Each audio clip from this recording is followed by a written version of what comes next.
día de hoy y quisiera pedirle que pudiéramos leer 2 Corintios capítulo 4, versos 3 al 6. Este pasaje es hermoso.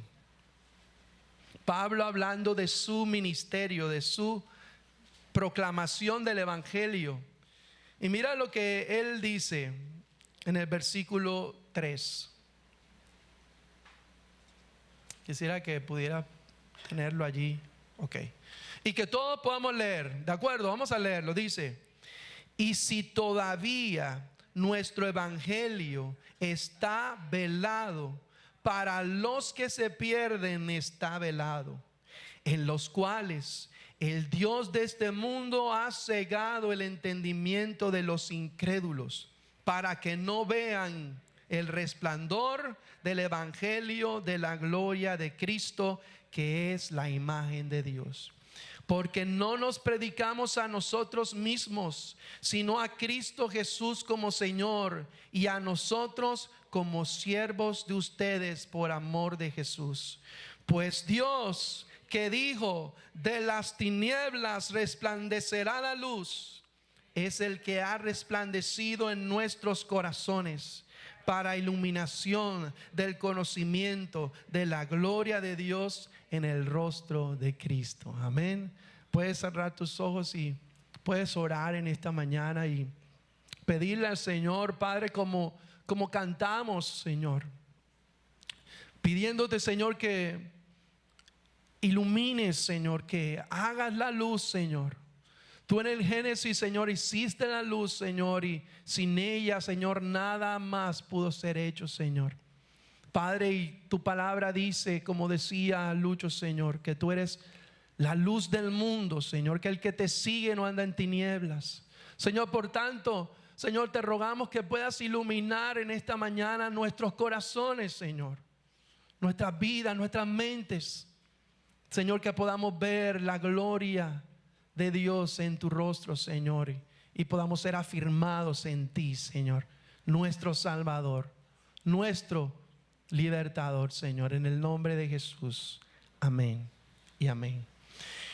Podemos sentarnos, iglesia, y yo quiero de veras animarle que si trajo hoy donde copiar pueda hacerlo, o si trajo su celular pueda ponerlo en modo avión, buscar el bloc de notas y tomar algunos apuntes acerca de lo que vamos a tratar en el día de hoy.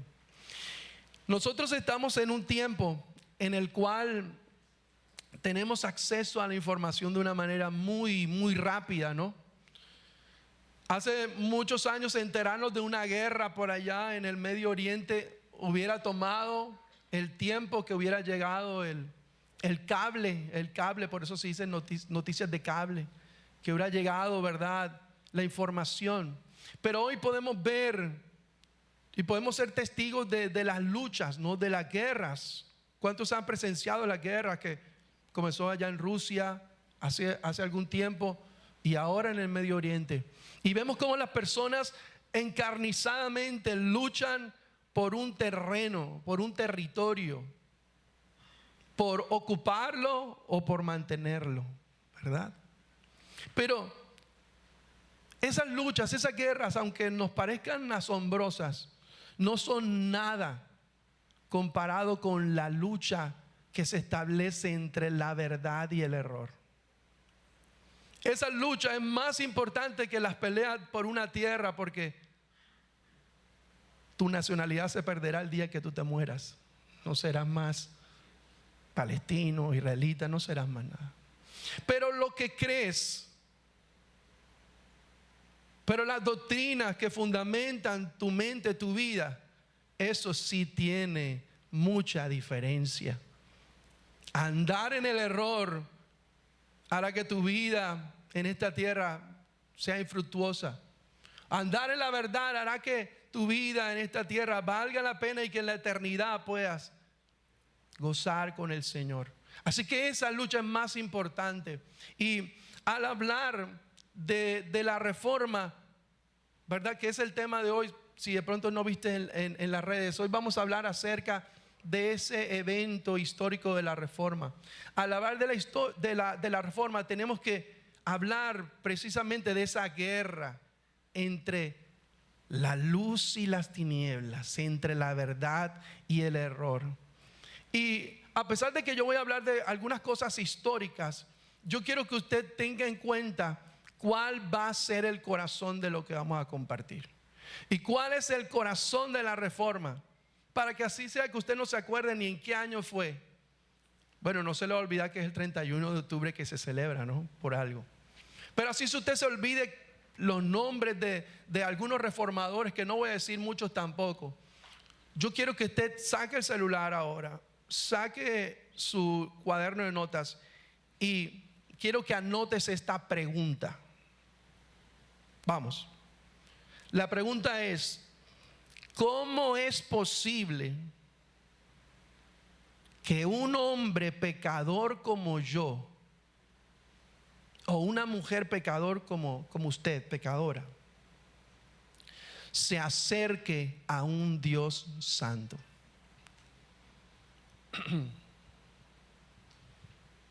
Se la repito. ¿Cómo es posible que un hombre pecador como yo se acerque a un Dios santo? Y hagamos de esto en esta mañana el corazón de la reforma. Más allá del reformador, más allá de la historia, que esto sea lo que tú puedas llevarte en tu corazón al salir de este lugar en este día. Tienes que llevarte no solo la pregunta, sino la respuesta. ¿De acuerdo? Bueno, ¿qué es la reforma protestante? Para aquellos que de pronto nunca la han escuchado, de pronto la escucharon el año pasado que predicamos para este tiempo también, pero no lo recuerdan. La reforma protestante fue un movimiento, ¿verdad?, de reforma doctrinal y eclesiástica, que comenzó en el 1517 aproximadamente, ¿verdad? En el siglo XVI. Surgió allá en Europa y ocurrió por muchas razones, ¿de acuerdo? Muchas razones, y no fue solamente Martín Lutero, que es la persona que nosotros asociamos más con la reforma, pero muchas razones llevaron, ¿verdad?, de descontento acerca de la iglesia, ¿verdad?, acerca de cómo se manejaba la iglesia. Fueron el caldo de cultivo para ese suceso, para ese acontecimiento, que fíjense, es asombroso cuando tú estudias darte cuenta que incluso lo que está sucediendo hoy, ¿qué está sucediendo hoy aquí en Barranquilla? Las votaciones. Incluso las votaciones, las elecciones, las naciones son también fruto de esa parte de la reforma. O sea, eso es una cosa magna. Nosotros a veces escuchamos reforma, pero sí, es algo religioso. No, eso afectó la educación, afectó la política, afectó el trabajo. Todo lo afectó la reforma. ¿Usted lo sabía? Yo no lo sabía.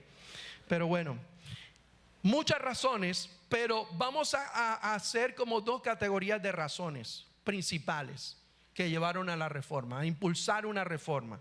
¿Cuáles fueron? La primera, la crisis religiosa. La crisis religiosa generalizada. ¿Qué sucedía con la iglesia? Bueno, si quieres un panorama de la historia, en el siglo I la iglesia fue formada. ¿Por quién? Por el Señor Jesús y la doctrina de los apóstoles, ¿verdad? Pero del siglo XII al VI, la iglesia fue conformada a través de los padres de la iglesia. Cuestiones como la Trinidad, cuestiones como la justificación, cuestiones que nosotros hoy manejamos, doctrinas, se conformaron entre el siglo II al VI. En el siglo V apareció la iglesia católica. Así que a partir del siglo VI hasta el XVI, la iglesia que fue formada, la iglesia que fue conformada, fue deformada. Fue deformada. ¿Qué pasaba en la iglesia? ¿Verdad? Había corrupción. Muchos papas eran corruptos. Las prácticas de la iglesia eran corruptas. Ellos tomaron la palabra y como la esclavizaron, la confinaron solamente para ellos. Tú sabes, el hecho de que hoy nosotros podamos estar leyendo una Biblia en español también viene de la Reforma. Si no, yo estuviera diciéndoles aquí en latín, hablándoles en latín. Spiritus Sanctis. Y usted, yo hablaría, no sé mucho latín, pero usted no me entendería. En esa época la gente iba a la misa y el padre daba la misa en latín y la gente no entendía. Solo la interpretación de la Biblia era algo privado de la iglesia católica. Así que si tú tienes el control de la palabra y de su interpretación, ¿qué puedes hacer con ella? Puedes moldearla como tú quieras. Y eso hicieron ellos. Tomaron textos y los tergiversaron, los torcieron a fin de cumplir sus propósitos, ¿verdad? La creencia de la gente estaba dominada por la superstición. Y yo me acuerdo, y es que cada vez que estudio esto me acuerdo de cosas. No sé si tú te acuerdas o serás lo suficientemente mayor para acordarte que en Semana Santa tú no te podías bañar. ¿Cuántos se acuerdan? Algunos todavía no.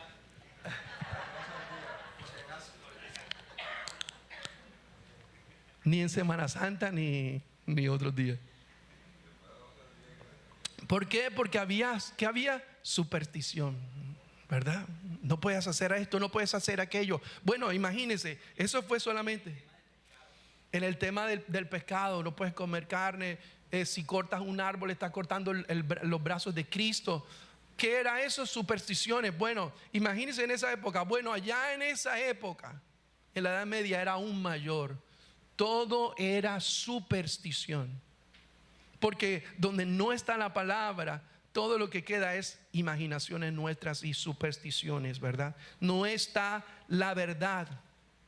Así que estaba la iglesia en crisis, ¿verdad? Las personas cuestionaban el hecho de que el Papa decía ser el sucesor de Cristo y que había una sucesión apostólica, que ellos eran los representantes de Pedro, ¿verdad? Los papas, cada uno de ellos. Había un descontento general, había una falsificación de la verdad. Todo eso llevó, ¿verdad? O impulsó esa reforma. Pero otra gran parte, esa es la primera parte, la crisis de la iglesia. Y si tú quieres ahondar mucho más acerca de ello, yo te puedo compartir material de ello. Pero la segunda gran parte, y es lo que yo quiero llevar al corazón de este mensaje, es el engaño de la salvación por las indulgencias. La iglesia estaba en crisis, la iglesia determinaba lo que se enseñaba, la iglesia torcía las enseñanzas y una de ellas era la salvación por medio de las indulgencias. ¿Qué pasaba con la gente de esa época? Muchos querían acercarse a Dios, pero la iglesia enseñaba que ninguno era lo suficientemente bueno para acercarse a Dios, ¿verdad? Ninguno era lo suficientemente bueno para ganar el cielo. Así que era necesario la intermediación de la iglesia para poder conseguir la salvación. Utilizaron el amor de las personas hacia sus seres queridos muertos para crear algo que se llamaban las indulgencias. ¿Qué era la indulgencia? Era un pago que tú hacías para que tu ser querido, que estaba en el purgatorio, un lugar inventado por ellos, pasara del purgatorio al cielo. ¿Vio? El engaño de la salvación por la intermediación de la iglesia. El engaño de que tenías que pagar para poder llegar al cielo. Nada más contrario a lo que dice la palabra. Efesios 2, 8, 10 lo vamos a ver más adelante, pero dice: por la gracia ustedes han sido salvos, no por el pago, ¿verdad?, de una indulgencia. Bueno, la iglesia hacía eso, vendía las indulgencias. Yo estuve en Medellín hace como 15 días y un pastor me contaba y me decía: fíjate, una señora millonaria aquí en Medellín. Yo conozco al abogado que se le dejó como 35 mil millones de pesos para que lo diera la iglesia cuando ella muriera, para la salvación de su alma. Iglesia, no te estoy hablando de historia remota, lejana, te estoy hablando de algo que sucede hoy. Si tú vas a un sitio que se llama catholic.net, dice acerca de otra práctica de las reliquias, de adorar cosas supuestamente santas, por ejemplo los clavos de Cristo, el manto, el sudario. Dice: de esta manera, el Concilio de Trento confirmaba la doctrina católica secular. Es correcto venerar los cuerpos de los mártires. Hoy en día piensan así. Y de los santos, así como las reliquias en general, por lo que incurren en error quienes niegan la validez de esta costumbre antiquísima. Las reliquias. Y tú dirás, ¿la indulgencia todavía hoy? Sí. El Papa ha confirmado las indulgencias. Todavía piensan de esa forma. Entonces, ¿qué hacía la iglesia? Estaba vendiendo el perdón divino y estaba vendiendo la salvación, la liberación de las almas a causa del dinero.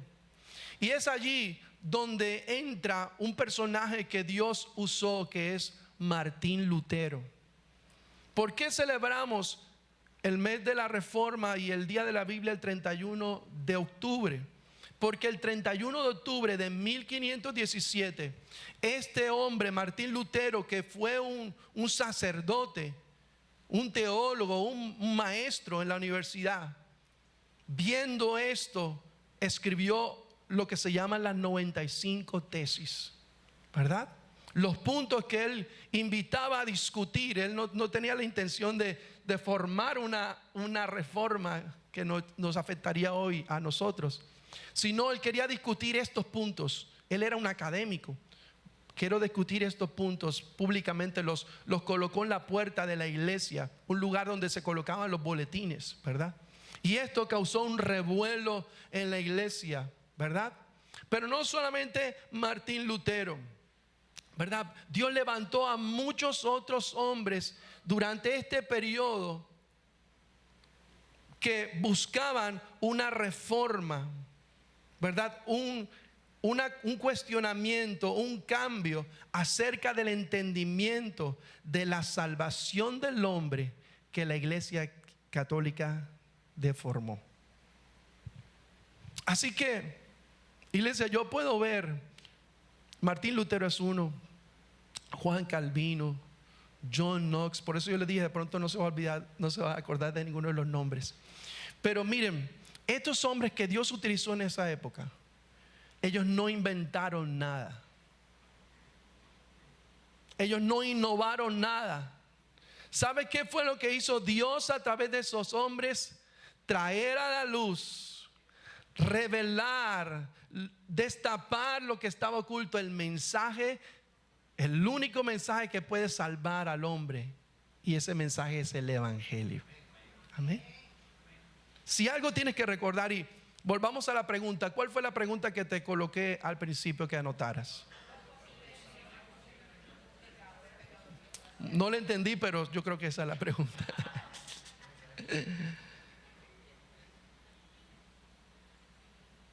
¿Qué hicieron ellos? Los reformadores no inventaron nada nuevo. Dios solo los usó para traer de vuelta las verdades del evangelio, el único medio de salvación para los hombres. ¿Por qué? Porque nosotros no nos acercamos a Dios ni podemos alcanzar la salvación aparte del evangelio que nos habla acerca de Jesús y su obra. No por medio de reliquias, no por medio de sacramentos, no por un papa, no por un pastor tampoco. ¿Estás escuchando? No por una iglesia, no por venir a Alumbra, no por pagar indulgencias, solo mediante la obra de Cristo. Eso fue lo que ellos rescataron, amén. Eso fue las verdades que salieron a la luz. Lo que estaba oculto, el evangelio, y es lo más importante. Y esas verdades, ¿cómo se resumen? Las verdades del evangelio, de pronto tú nunca las has escuchado, o de pronto las has escuchado, y esta forma de resumirlas va a hacer que nunca las olvides. ¿Cómo se resume esta verdad del evangelio? Ellos la resumieron, o a través del tiempo se resumieron a través de las 5 solas.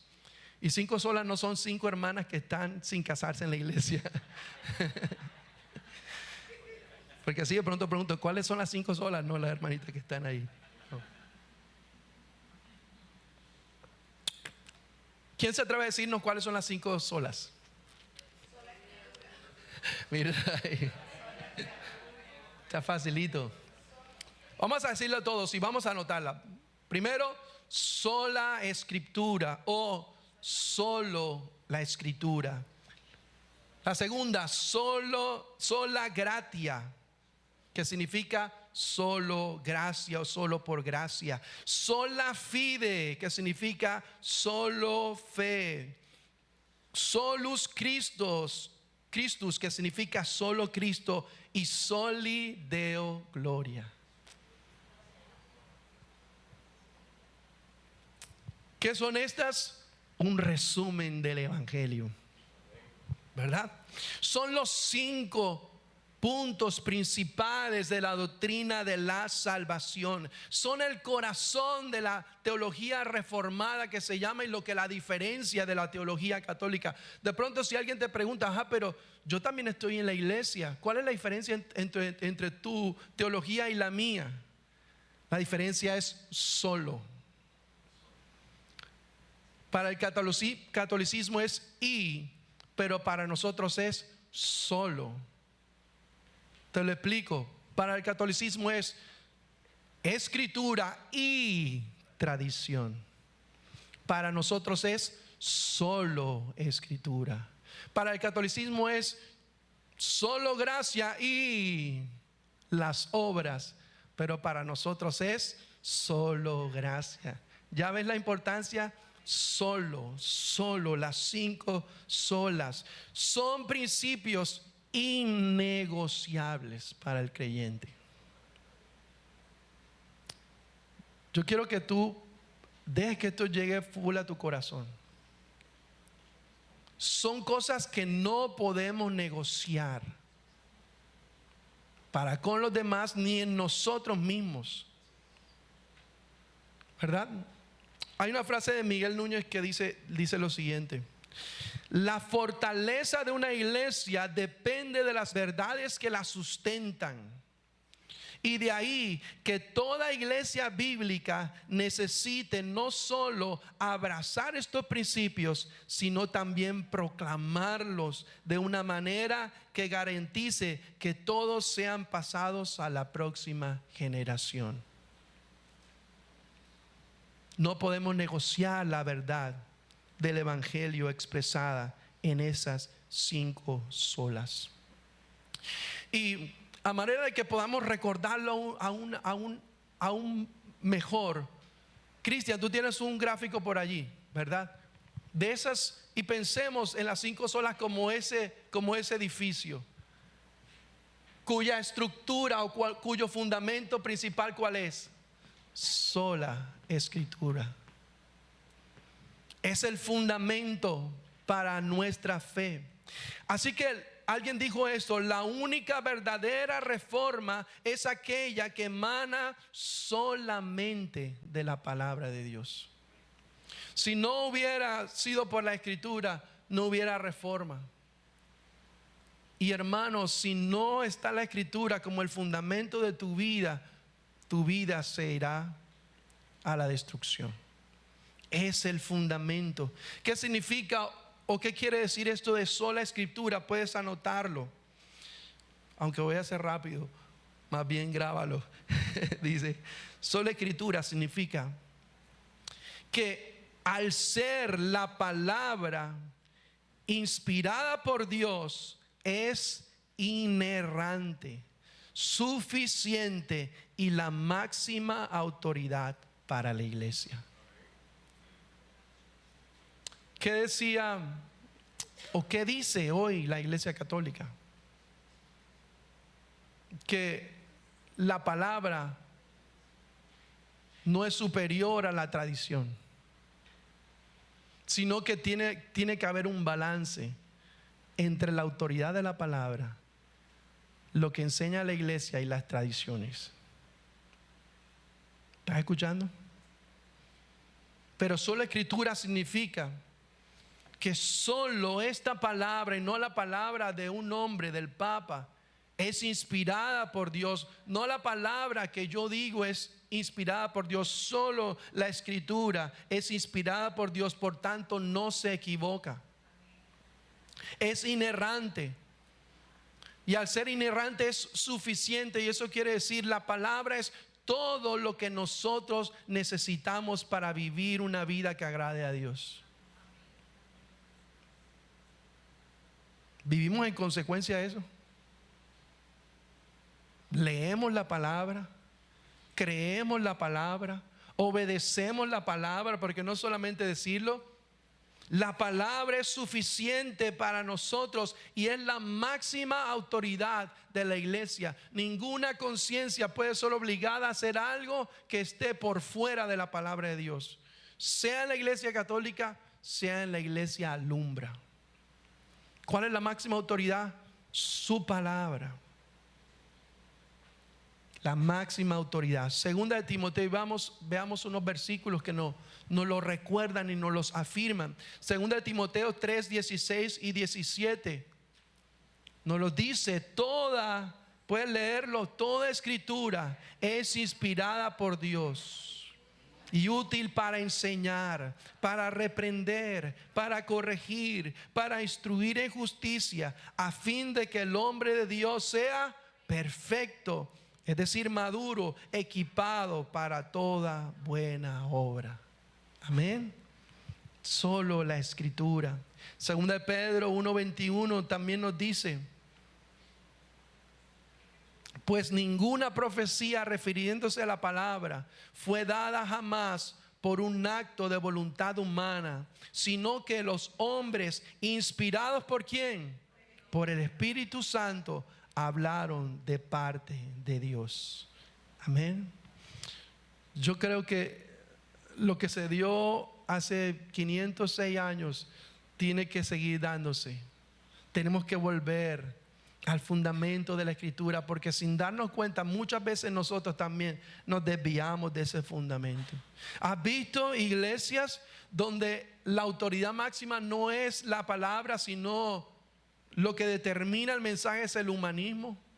¿Has visto iglesias donde lo que determina el mensaje es el entretenimiento, el emprendimiento, la prosperidad, la nueva era, el misticismo? ¿Sí lo has visto? Pero solamente es la palabra de Dios. Pero no solamente tengamos cuidado de las iglesias que hacen ello, tengamos cuidado nosotros mismos de que nuestras opiniones, nuestros pensamientos, nuestros sentimientos sean la autoridad que dirige nuestras vidas y no la palabra.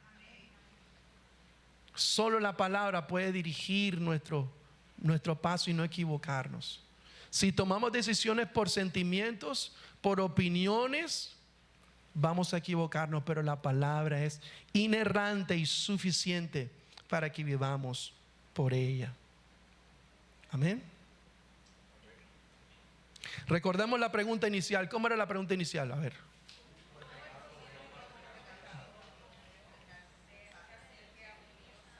Amén. Aquí viene la respuesta. Anota la respuesta. Y es las siguientes olas. La primera es el fundamento, solo la escritura, pero vamos a ver la respuesta. Y yo quiero que anotes esta respuesta. No sé si yo la coloqué allí, Cris, pero dice, la salvación es solo por gracia, así, solo por la fe, solo en Cristo, solo para la gloria de Dios. Amigo querido, hermano querido, un hombre pecador como tú y como yo solo se puede acercar a un Dios santo por medio de ello. ¿Puedes ponerlo nuevamente, Cris? La salvación es solo por gracia, solo por la fe, solo en Cristo, solo para la gloria de Dios. Así que la siguiente sola es sola gratia. ¿Qué significa sola gratia? Significa solo por gracia. Y es esto: la salvación es un don de Dios, por tanto es algo que el pecador recibe de forma inmerecida, basada en los méritos de Cristo, alcanzados durante su vida, muerte y resurrección. ¿Por qué era tan importante establecer esta sola? ¿Qué hacía la iglesia? Vendía la salvación. ¿Qué hacía la iglesia? Ponía los méritos de la persona como la fuente de la salvación. Pero iglesia, si nosotros somos salvos, es por los méritos de uno solo. ¿Y quién es? Cristo Jesús. Nada de lo que has hecho tú. Es decir, tú no estás aquí en esta mañana porque Dios te vio tu linda carita, ¿verdad? Y dijo, wow, ese muchacho cómo se porta de bien. Yo lo voy a premiar con la salvación. Solo por los méritos de Cristo alcanzados durante su vida, muerte y resurrección. Efesios 2:8 nos lo dice claramente. Efesios 2:8 dice: porque por gracia ustedes han sido salvados mediante la fe. Esto no procede de ustedes, sino que es el regalo de Dios. Amén. Tú que te quejas que nunca te regalan nada, bueno, eres salvo por el regalo de Dios, sin tú hacer nada para recibirlo. Él quiso salvarse. No hay nada que el hombre pueda hacer para ganar la salvación o ser justo delante de Dios, aparte de la justicia que Él nos ha dado. Y fíjense, eso no lo dijimos, pero eso fue lo que sucedió con Martín Lutero. Martín Lutero, cuando clavó esa tesis, él no había sido convertido. Él era un sacerdote. Pero él llegó un momento de crisis en su vida que no entendía cómo un Dios santo, la pregunta que yo le formulé, podía aceptar a un pecador como él. Y él entendió leyendo Romanos 1:17, creo, la justificación. ¿Qué es lo que significa eso? Que Dios libremente nos da su justicia y ha puesto en Cristo nuestro pecado. Amén. Eso lo entendió. Entendió que Dios salva pecadores por su gracia y les da su justicia libremente. Tú puedes alabar a Dios por ello. O sea, no sé si para ti, pero para mí esa es la verdad más liberadora que existe. Es la verdad que trae más paz a mi vida. ¿Sabes? Que no dependa de mí. ¿Sabes? Si la salvación dependiera de ti, dependiera de mí, en un segundo la perdería. O sea, si Cristo te diera, toma la salvación en tus manos. Está durmiendo. ¿Verdad? Mire, un mal pensamiento, una mala mirada, que se atraviese un bus cuando estás manejando, cualquier cosa haría que la perdieras. Porque recordemos que es un Dios santo, santo, santo. Pero nos ha dado su gracia y por su gracia nos ha perdonado. Amén. Dios nos eligió, Dios nos amó y nos salvó sin que hubiéramos hecho nada para merecerlo. Amén. Romanos 3:24 dice: todos, quiero que lo puedas leer. Dice: todos, pero el 3:20, puedes poner el 3:23 para ponerlo en el contexto, Cris. Romanos 3:23 habla de la realidad de todos los hombres. Dice: por cuanto todos que pecaron y no alcanzan la gloria de Dios. Y el 24 dice, todos son justificados como gratuitamente por su gracia, por medio de la redención que es en Cristo Jesús. Amén. Pero ¿cómo se recibe esa gracia? Es la siguiente sola: solo por fe. Amén. ¿Cómo se recibe ese favor inmerecido? Se recibe extendiendo el brazo de la fe. Amén.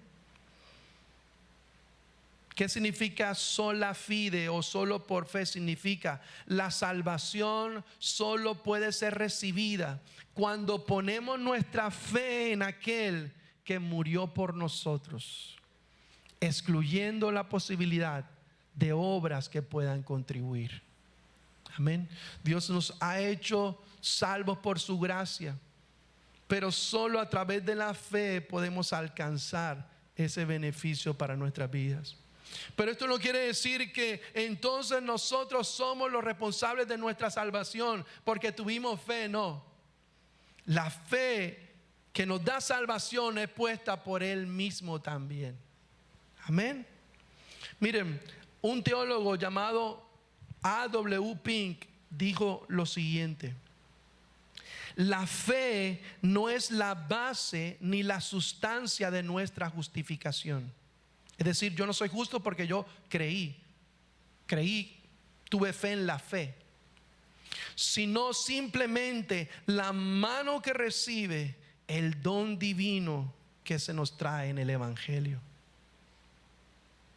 Yo recibo la salvación que Dios me da libremente a través de la fe que Él ha puesto en mi corazón para creer en lo que Él hizo por mí para salvarme. Spurgeon lo dijo de la siguiente forma: la fe es la mano que agarra, y cuando nuestra mano agarra algo, hace precisamente lo que hace la fe cuando se apropia de Cristo y las bendiciones de su redención. Efesios 2:8 lo dice. Volvamos a ese pasaje. Dice: por gracia ustedes han sido salvos por medio de la fe. Y dice: y esto no procede de ustedes. Es decir, la fe no procede de ustedes, sino que es el regalo de Dios, no por obras, para que nadie se gloríe. ¿Cuál es la primera sola? La segunda. La tercera. Qué bueno, la gracia de Dios, la fe, pero tiene que haber un objeto en donde recibimos y donde ponemos esa fe, y es solus Christus, que significa solo Cristo. La iglesia y lo que advocó la reforma fue: tú puedes, ¿sabes qué? Tú puedes tener una relación con Dios a través de las reliquias. Encontramos esta astilla de la cruz de Jesús y vamos a exponerla aquí en la iglesia. Tenemos aquí el sudario, tenemos aquí el trapo con que Cristo se lavó mientras iba en el camino al Gólgota, ¿verdad? Tenemos la copa donde Él tomó. Puedes venir a ella, puedes orar a Él a través de ello y recibir. Pero ¿qué enseña la palabra? Es solo Cristo. No hay intermediario, no hay mediador, solo hay un mediador y es Cristo. Porque dice Hechos 4:12: en ningún otro hay salvación, porque no hay otro nombre bajo el cielo dado a los hombres en el cual podamos ser salvos. Solo en Jesús. La salvación se encuentra solo en Cristo y excluye así a todo camino para llegar a Dios.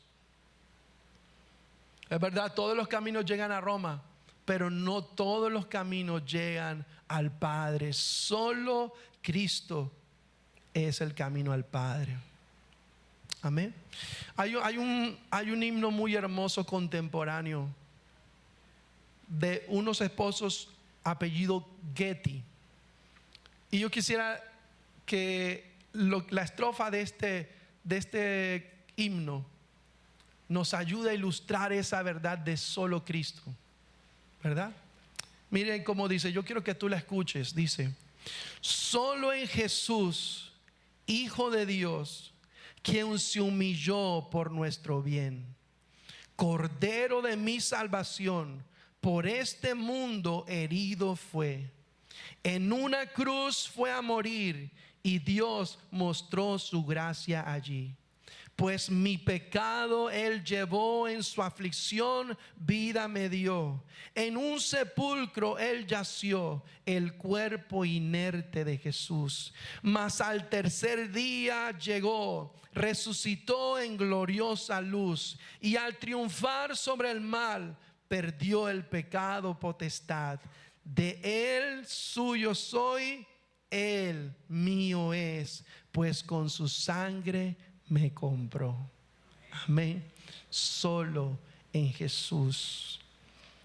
Y puedes poner, Chris, por favor, el gráfico una vez más. Todo esto, ¿a dónde apunta? Todo esto, ¿a dónde apunta? A una sola cosa. La base es sola escritura. Sola gracia es el pilar, solo Cristo es el pilar, sola fide es el pilar, pero todo apunta a una cosa, y es que solo a Dios es la gloria. Solo a Dios es la gloria. ¿Cuál es el propósito de la salvación que recibimos por fe, por gracia en Cristo? No es que tú seas alabado, como decía el pastor al principio. No es que tú recibas los beneficios y seas coronado. Nosotros somos salvos para que Dios sea glorificado. Y eso lo cambia todo.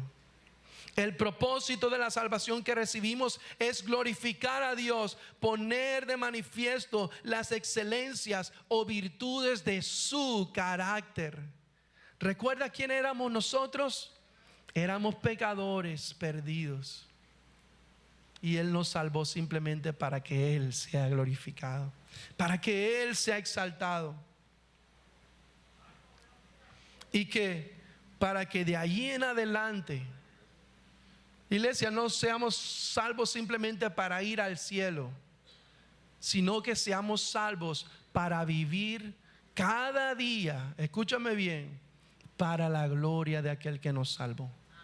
Que todo lo que hagamos, porque una de las cosas que enseñaba la iglesia era una vida religiosa y una vida mundana. Nosotros no podemos vivir una vida religiosa aquí en la iglesia y ser cristianos y cuando salgamos ser otra cosa. Hemos sido salvados para que toda nuestra vida en la iglesia, en el trabajo, en el colegio, en el negocio, en el estudio, todo le dé la gloria a Él. Amén.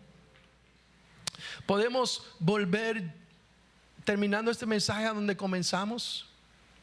Podemos volver a 2 Corintios capítulo 4. Y fíjese, es lo que sucedía con Pablo y con la predicación del evangelio. Dice: por tanto, puesto que tenemos este ministerio. ¿Cuál ministerio? Anunciar el evangelio. Según hemos recibido misericordia, no desfallecemos. Más bien, puedes colocarte sobre tus pies, iglesia, y podemos leerlo juntos. Versículo 2. Más bien, y que puede hacer también en nuestras vidas esto. Más bien, hemos renunciado a lo oculto y vergonzoso, no andando con astucia ni adulterando la palabra de Dios. ¿Qué es esto? Sola escritura. Sino que mediante la manifestación de la verdad nos recomendamos a la conciencia de todo hombre en la presencia de Dios. Y si todavía nuestro evangelio está velado, como estuvo por siglos, por 1000 años, iglesia, Del siglo VI al XVI, 1000 años estuvo velado. Y hoy para muchos está velado este evangelio de la salvación. Para los que se pierden está velado, en los cuales el Dios de este mundo ha cegado el entendimiento de los incrédulos, para que no vean el resplandor de qué cosa, iglesia, del evangelio de la gloria de Cristo, que es la imagen de Dios. ¿Qué es esto? Solo Cristo puede quitar el velo de los ojos de los que están ciegos, porque no nos predicamos a nosotros mismos. Y Dios nos ayude en la iglesia Alumbra a no predicarnos a nosotros mismos, sino a Cristo Jesús como Señor, y a nosotros como siervos de ustedes por amor de Jesús. Y de aquí la oración, y de aquí nuestro clamor al final. Versículo 6: pues Dios, que dijo, de las tinieblas resplandecerá la luz, es el que ha resplandecido en nuestros corazones para iluminación del conocimiento de la gloria de Dios en el rostro de Cristo Jesús. Amén. ¿Están tus ojos abiertos en esta mañana? Puedes cerrar tus ojos físicos y orar al Señor, porque tal vez nosotros hemos andado también en tinieblas. Tal vez hemos quitado el fundamento de la Escritura.